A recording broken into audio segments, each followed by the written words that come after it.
अब देखो, differentiation of parametric function में क्या होता है कि आपको एक्स और वाई में डायरेक्ट रिलेशन नहीं दिया होगा। एक्स को हाँ as a sir. Function of T देगा या वाई को as a function of T देगा, या फिर एक्स को हाँ as a sir. Function of theta देगा, वाई को as a function of theta देगा, ठीक है ना। और फिर हाँ कहेगा आप sir. D Y by D X निकालिए। फॉर एग्जाम्पल, एक्स मान लीजिए उसने फंक्शन ऑफ थीटा दिया, हाँ सर। वाई उसने मान लो फंक्शन ऑफ थीटा दिया, और ओके सर। कहेगा फाइंड करिए D Y by D X. हाँ सर। तो ये बेटा इस केस में क्या होगा, D Y by D X को क्या हम ऐसे लिख सकते हैं, D Y by D theta upon D x by D theta. हाँ सर, लिख सकते हैं। तो बस यही फॉर्मूला इस्तेमाल कर देंगे, चल अपना सॉल्व अच्छा करें। सर, ठीक है सर। याद है ना, पैरामीटर में थीटा भी दे सकता है, टी भी दे सकता है, कुछ भी दे सकता है, ठीक है ना। हाँ सर। हाँ सर। क्वेश्चन लेते हैं, X equal A times theta minus cos theta, Y equal to B times 1 plus sine theta. Question है फाइंड करिए D Y by D x. अब देखिए आपके इस क्वेश्चन में ये जो आपके एक्स और वाई है as a function of theta है कि नहीं है। है सर।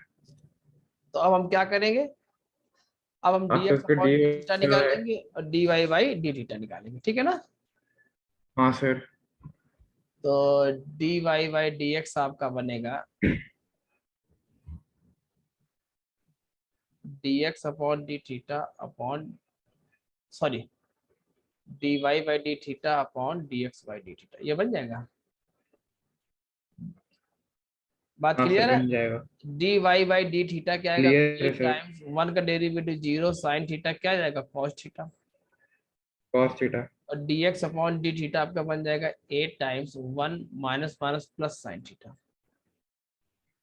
फाइनल आंसर आएगा बी कॉस थीटा हाँ सर। Upon a times 1 plus sine theta. ये आपका आंसर है, हाँ सर। समझे कि नहीं। ओके सर, समझ गया सर। ये आपके D Y by D X की वैल्यू आ जाएगी। हाँ सर। कि बेटा आंसर कई बार क्या होते हैं, एक आंसर नहीं आता, इसके आंसर बहुत सारे आ सकते हैं। कई बार answer as a function of x आपका दिखेगा, कई बार आंसर आपको as a function of y दिखेगा, कई बार हो सकता हाँ है सर। यहीं पे थोड़ी सी ट्रिग्नोमेट्री और लगा दी जाए। जैसे फॉर एग्जांपल इसी क्वेश्चन में देखो, कॉस थीटा क्या आप कॉस हाँ square sir. Theta by 2 minus sine square theta by 2 लिख सकते हैं। हाँ सर, लिख सकते हैं।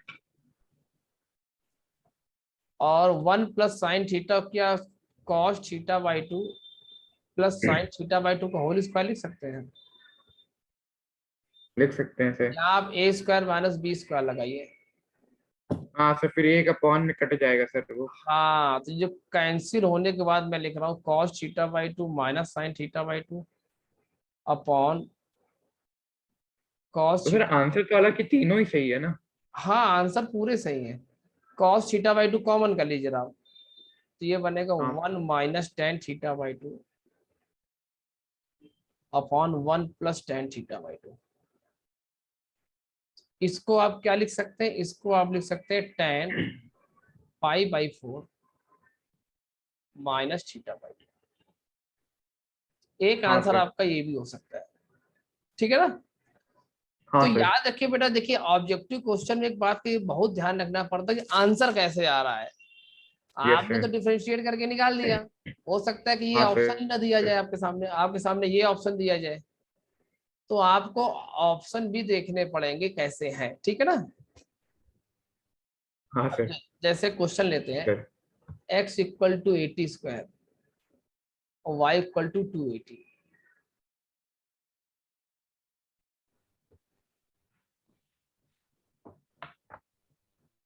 फाइंड करिए D Y by D x. अब जरा ध्यान देना, आपको निकालना है d Y by D x. तो आपका जो d Y by D x बनेगा, ये बनेगा d Y by d t upon D x by d t. हाँ sir. D Y by d t क्या बनेगा 2a, ये क्या बनेगा 280। 280। एक आंसर क्या बनेगा 1/t। ठीक। हाँ सर यही सर मेरा है। अब बेटा यहाँ से बोलो टी की वैल्यू क्या आ रही है, क्या y/2 आ रही है? हाँ सर। तो dy/dx की वैल्यू क्या बन जाएगी, 2a/y बन जाएगी। हाँ सर। तो ये भी आंसर आपका सही है। हाँ सर। अब जरा t की वैल्यू यहाँ पुट कर दो, x equal to t² y/2a का होल स्क्वायर। तो सर ये हो जाएगा sir a y² y equal square two upon 4a। x, differentiate करो तो 2y dy/dx।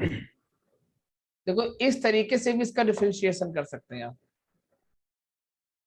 समझे कि हाँ नहीं? सर समझ गया सर। अब यहाँ पे आप चाहो तो xt² से भी t की वैल्यू निकाल सकते हो।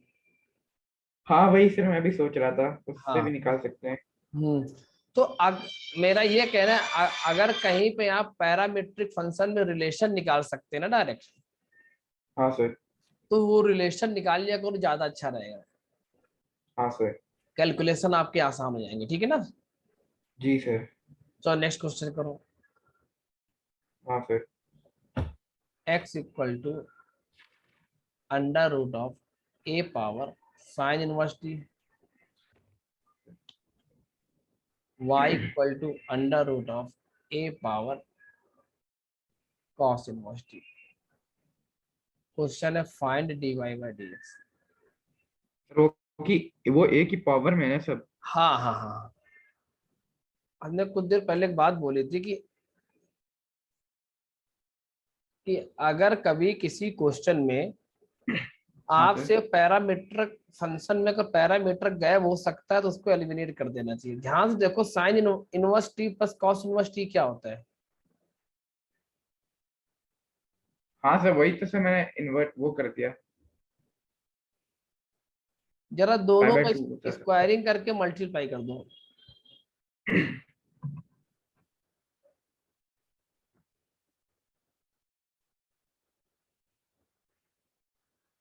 Base same multiply power add हो जाएगी।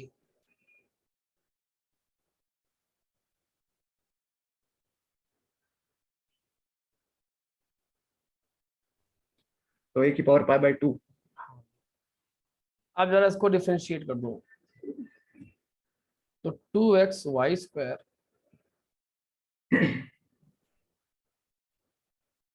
2y dy/dx, ये वैल्यू 0 होगी। हाँ सर। तो dy/dx क्या जाएगा, -2x/y² अपॉन 2x²y। 2 से 2 गया, x से x गया, y से y गया, क्या आ जाएगा, -y/x आ जाएगा। ये हाँ सर। आपका आंसर बन सर जाएगा। इस तरीके से तो सर 2 मिनट में हो गया सर इस तरीके से। हाँ वही मैं कह रहा था कि अगर पैरामीट्रिक फंक्शन का क्वेश्चन आया, आप थोड़ा सा पैरामीटर का ध्यान दे तो क्वेश्चन बहुत जल्दी सॉल्व हो जाता है। हाँ सर, सर मैं ये वाला तरीके से भी लिख लूँ सर। हाँ हाँ बिल्कुल बिल्कुल, नोट कर लीजिए।